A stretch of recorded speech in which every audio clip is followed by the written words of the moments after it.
और चलिए बात कर लें मुख्तलिफ रियासतों के बजट की। जी हाँ, महाराष्ट्र की महाविकास अघाड़ी हुकूमत का पहला बजट आज असेंबली में पेश किया जाने वाला है।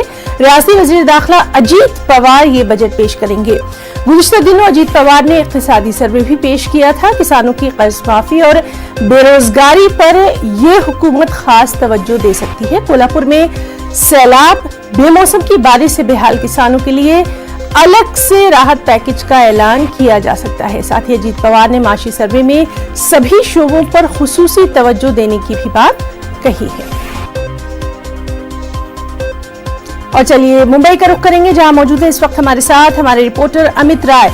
अमित, आपसे जानना चाहेंगे कब ये बजट सेशन जो है ये शुरू होगा, और साथ ही साथ सबसे अहम बात ये, जिन किसानों की लगातार शरद पवार बात करते रहे हैं, उन किसानों के लिए किस तरह के खुसूसी पैकेज की उम्मीद की जा सकती है? अमित,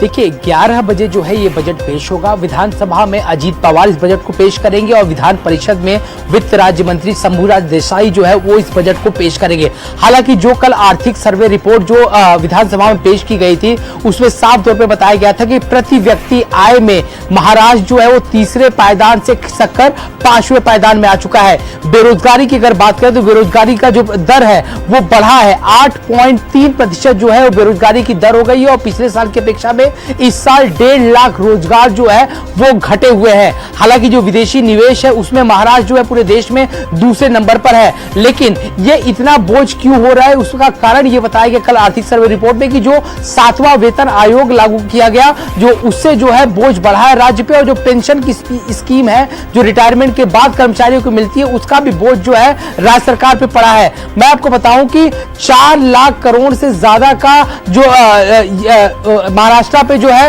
वो कर्ज है, मैं आपको बताऊं, और इसमें लोक लुभावने वादे करना जो है वित्त मंत्री के लिए काफी मुश्किल भरा हो सकता है। हालांकि किसान जो सारी पार्टियों के लिए एक अहम मुद्दा है, और किसानों की कर्ज माफी का मुद्दा जो है अभी भी अटका हुआ है। जो बेमौसम बरसात से किसानों को हानि हुई है उसका पैसा भी किसानों को नहीं दिया गया है। तो ऐसे कई सारे मुद्दे हैं जिसपे सरकार जो है ध्यान देगी, तो किसानों के लिए कर्ज माफी जो है वो की जा सकती है।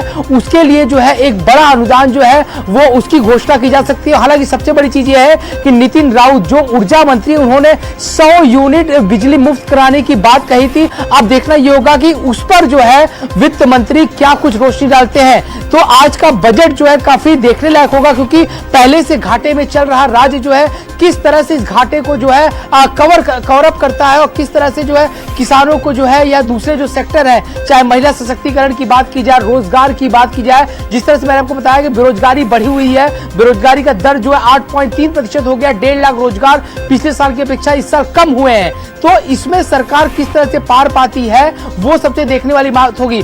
सबसे बड़ा जो है मुद्दा है वो है किसानों की कर्ज मुक्ति और 7/12 कोरा। ये दोनों वादे शिवसेना के प्राथमिक तौर पे किए गए वादे थे, और इसको लेके बीजेपी लगातार जो है महाविकास अघाड़ी की सरकार को घेरती रही है। तो अब देखना ही होगा 11 बजे से जो बजट पेश होगा किस तरह से लोक लुभाव वादे जो है किए जाते हैं, किस तरह की घोषणाएं की जाती है, और किसानों के लिए रोजगार के लिए क्या कुछ सरकार करती है। जी अमित, तो लगातार इस बजट पर हमारी भी नजर आप तमाम रिपोर्टर्स के जरिए रहेगी। बहुत बहुत शुक्रिया फिलहाल के लिए तमाम तक जानकारी के लिए। और वहीं महाराष्ट्र में वज़ीर आला उद्धव ठाकरे ने एक बड़ा ऐलान किया। मुतनाज़े शहरियत तरमीमी कानून और NPR पर गौर-व-ख़ौस करने के लिए रियासती हुकूमत ने काबीना की ज़ेली कमेटी तश्कील दे दी है। दोनों मामलात में काबीना एक वाज़ेह मौक़िफ़ इख्तियार करना चाहती है। इस सिलसिले में 9 तश्कीलशुदा सब कमेटी काबीना को सिफारिशात भी पेश करेगी।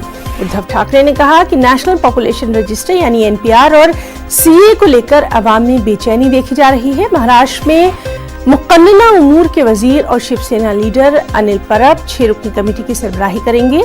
जितेंद्र ओहार, विजय वडेट्टीवार, नवाब मलिक और उदय सामंत काबीना सब कमेटी में शामिल किए गए हैं।